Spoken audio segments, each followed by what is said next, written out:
I've got a really simple solution for BC's homeless problem, which is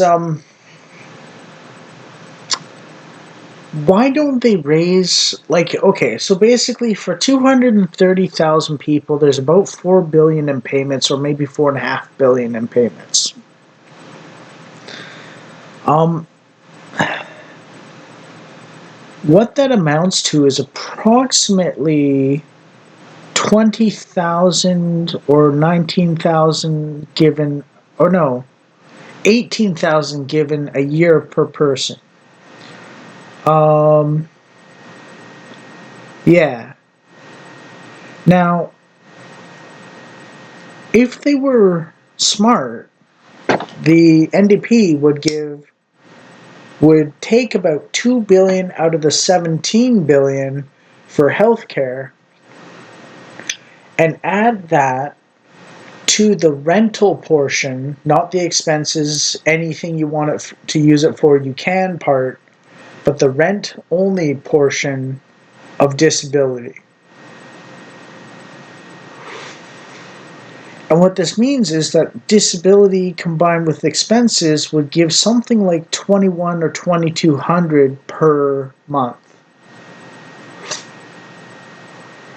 And then everyone who wants to rent a place in the capital or possibly in some of the places in Vancouver could afford to rent a place with about $300 to $500 left over, basically, or $300 to $400 left over in any given place other than the most expensive, richest places. You know, sort of like the average place in town. Um, and this would not require social housing, and this is a good thing because it would scatter the uh, prone to drug use people amongst the population and put them with neighbors that are better put together and smart and like hardworking and honest and so on. So there wouldn't be like a nuclear chain reaction, kind of like a nuclear reactor where basically the physics of a nuclear reactor is that you put the rods of the nuclear material together and they're constantly spitting out pieces of material which knocks other material in the other rods and causes them to spit out more pieces than before and so on, which is something that can snowball basically in terms of drug users and pimps and drug dealers that exists in social housing.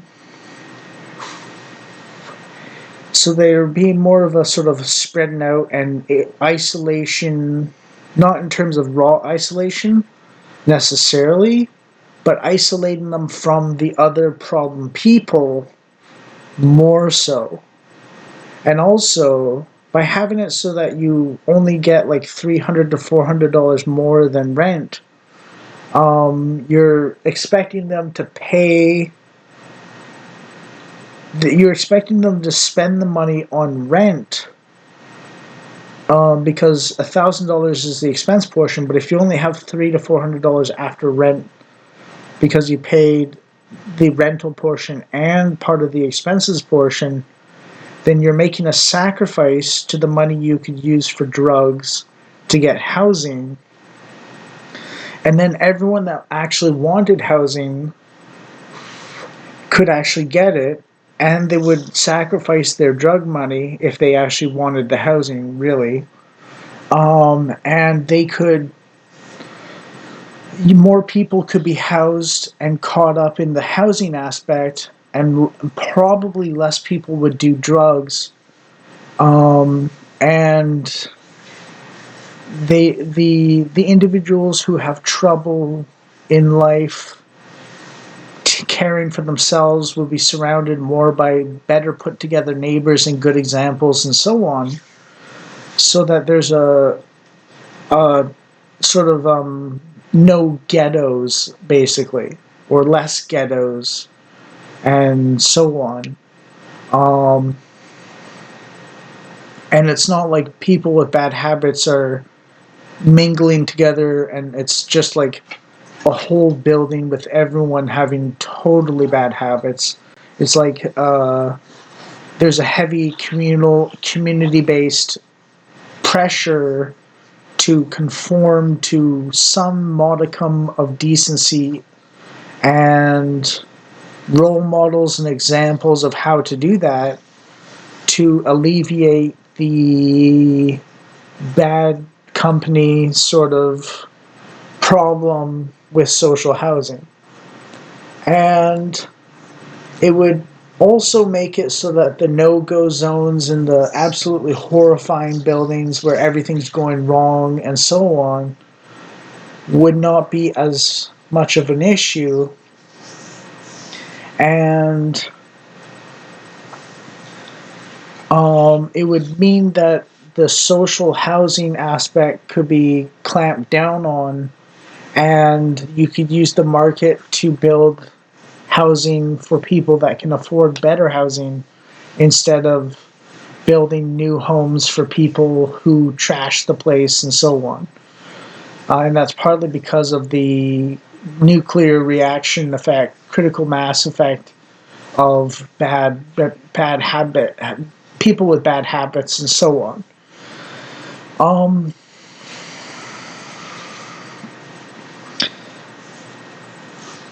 so that would be like a possibility. And then on top of that, even if they, even if theoretically, well, no, actually, no. Sorry. Um, because they're spending some of the money they might spend on drugs on rent, then that means there's less overdoses by far. So even if the argument that having housing makes you less likely to be a drug addict doesn't work, the sacrifice of drug money does work. So it's like either way, there would be less drug overdoses and so on. And that would save money on ambulances and emergency medical personnel and ambulance drivers and medics and stuff like that. So you could literally take 2 billion out of 17 billion, which is half the tax income of the province from healthcare, and give it to the disabled through the rental portion, and suddenly less overdoses, less healthcare costs, less overwhelming the medical system with drug addicts, and people will be healthier even if you don't change the amount of money spent overall.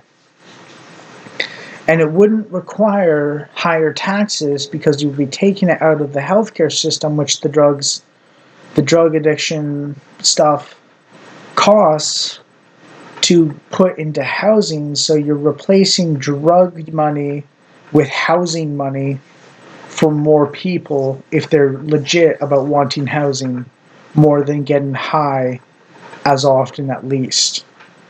There'd still be drug overdoses and stuff like that. They might $400 is enough to get internet, food, and a little bit of drug money. But it's not like, and maybe like phone time and stuff like that. But it's not enough to, um, um, it's not $1,000. 400 is not $1,000 left over.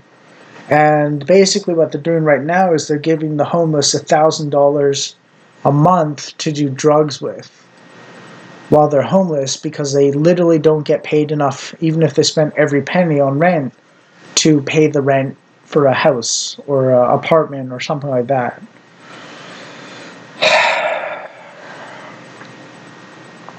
And like I said, not the expense, use on anything you want part of the disability payments or welfare payments or something, but the rental portion, which is, it has to be paid for rent or else you don't get it the next month, kind of thing. And that would solve a huge amount of the problems, or at least more of the problem than the current system does. And it would also make it so that the people that want to be housed and not just degenerate drug addicts get housed, and then you could be a little more harsh and crack down on drug use and street and homeless misbehavior and so on, and loitering and all that other crap, more harshly, because the people that actually want to be proper, normal people aren't prevented inherently because of the low amount of money they get from getting housing and therefore being off the streets. So you'd be enabling people to get housing at the expense of drug money if they're doing drugs. And the ones that want to be decent people on some level and maybe know what's good for them in terms of housing or drugs would pick the housing, and you just have a less big problem population, less money spent on drugs, and less money, tax money spent on medical treatments for people overdosing because there's less drugs being taken in the first place. So you might end up saving like 3 or 4 billion on medical for 2 billion being taken from health to give to disabled for rent only. Yeah.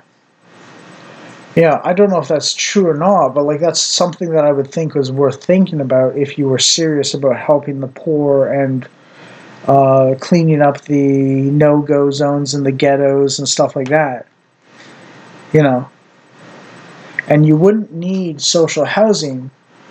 You would just need to pay enough for market rate rent, and then let the free market build newer housing for those who want to actually like pay 400 to 500,000 for an apartment, and so on. Um, um, the rich people. So you could have like a cycling of newer housing for the richest, and the poorest end up in the poorer housing, but it's market. So there's like people who work and people who are on disability commingling with a minimum of disability people, um, and so on, um, per area, to prevent critical bad habit chain reactions like a nuclear reactor. And yeah, yeah, yeah.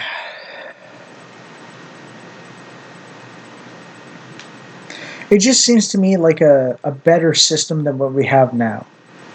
You know,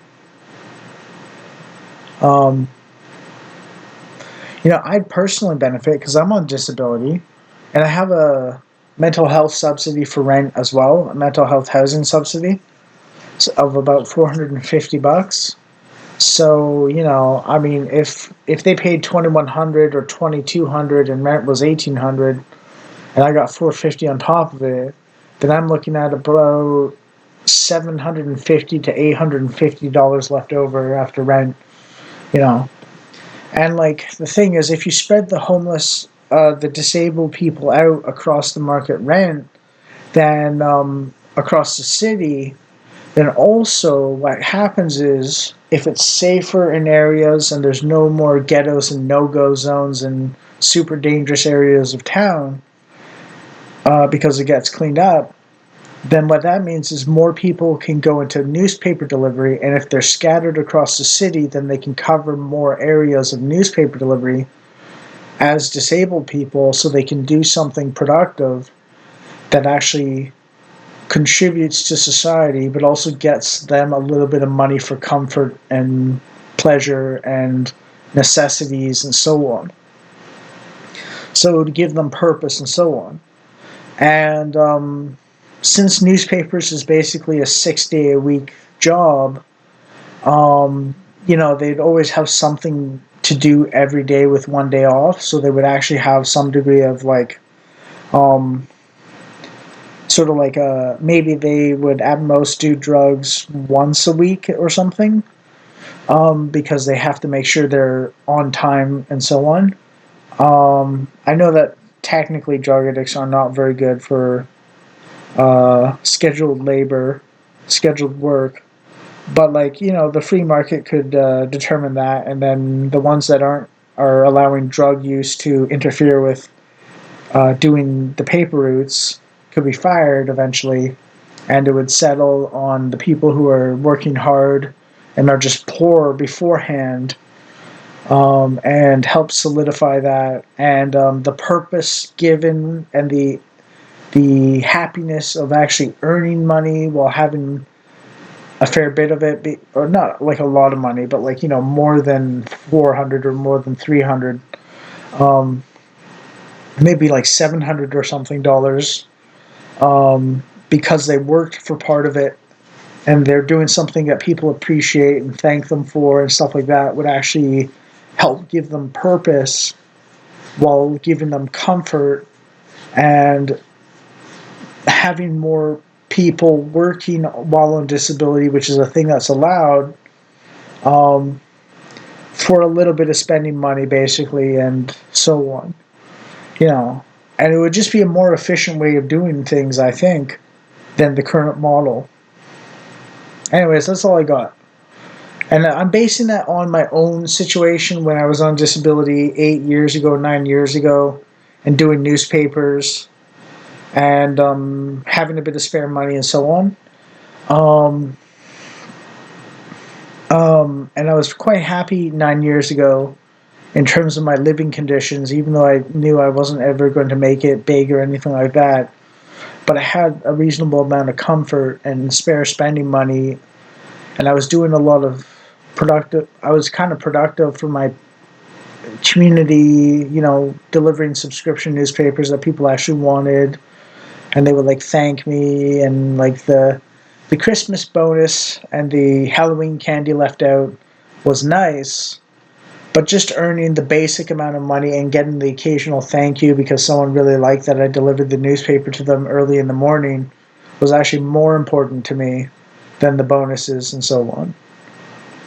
So I'm reckoning back to my own personal situation. I don't know if it's like that for everyone exactly. I doubt it. But like if we could get more people in that situation from the disabled crowd and so on, because like I said, disability right now pays by definition less than rent costs. So if you're on disability, you're basically guaranteed to be homeless and have $1,000 left for drugs while you know you can't get a house for at least 12 years because social housing is a 12-year wait list. Um, you know. Anyways, that's my solution. Those are my reasons. That's my personal experience. That's my desire. Yeah,